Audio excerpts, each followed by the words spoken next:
Um, Another characteristic that you want to watch out for is mood management. Um, I can tell you right now, if you don't know, it's difficult. It's very difficult to live with someone, not just to cope or manage someone with uh, uh, wide and frequent mood fluctuations. Of course, some mood changes are normal parts of life. For example, I myself personally, I feel irritable if I don't get enough rest, or if I'm experiencing a lot of stress. There's a lot of stress at work, or personal stress, or if I'm experiencing pain. That's normal. Uh, how, however, um,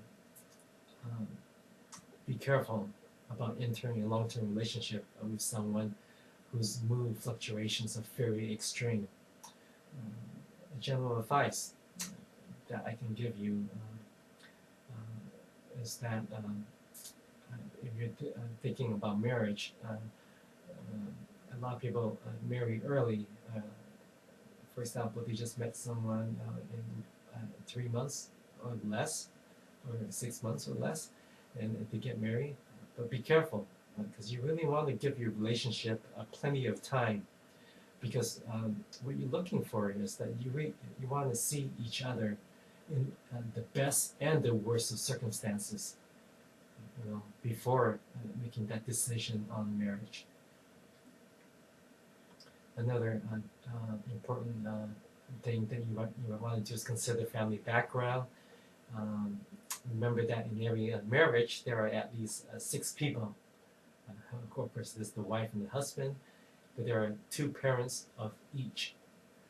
Whether they're alive, they're dead, or whether the parent abandoned your partner while your partner was a young child, because all of this, whether they're alive, dead, or abandoned, parents will still have great impact on your partner's personality and their behavior, uh, usually at an unconscious level. Most people do not have sufficient awareness to get a good grasp of what's going on and what's controlling the behavior.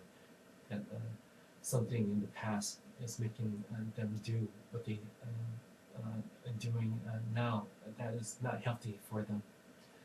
Um, Also, it may be a good idea to meet your partner's family members very early on in your relationship. Instead of waiting 1 or 2 years down the line, and then you recognize that you wasted a couple of years of your life. What you're basically doing is you're investigating, um, you know, informally, and basically without them knowing, you're doing an investigation of your partner's family background for signs of emotional instability, that is neurosis, because people, some people don't like the term neurosis because of the negative connotation. So people have used the term dysfunctional, but that also has a negative connotation. Um, but basically, dysfunctional families tend to raise dysfunctional families. Um, Basically, a lot more due to environmental influence um, rather than genetic. So basically,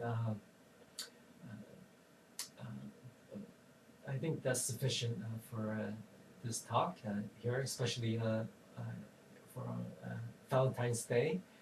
And I wish you all who are looking for your soulmate, I wish you good luck and having success in your search, and that you will find your soulmate.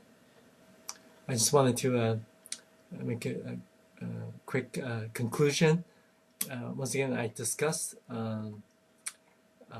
primarily conventional spiritual development today, and and make suggestions for them specifically regarding finding soulmates.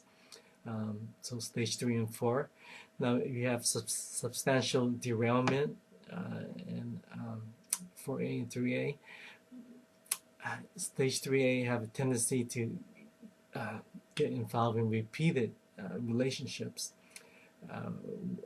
abusive relationships with primarily 4A, but also 2A and 1A. And they really need to take time out and just kind of stay away from romantic relationships and kind of try to heal some of the pain from traumatic events in the past, and to reduce their re-victimization over and over again. Regarding 4A, who tend to be the perpetrators, you really also should refrain from engaging in romantic relationships, because they're harming other people. The typical classic domestic violence situation is the 4A 3A couple. 4A is the perpetrator, and the 3A is the victim who refuses to leave, the 4A perpetrator. So they really need to get professional help. But unfortunately, many 4A and 3A will never seek counseling or see a therapist anywhere in their lifetime. And I apologize today for not having the time really to discuss the subject of finding a soulmate for people who are highly developed spiritually at the post-conventional level, because their ideal soulmate is going to be different than what I discussed today for the conventional people. And post-conventional people have a particular pattern, quite unique pattern, but which I have to say for the future when I discuss more about personality profiling. And I also did not discuss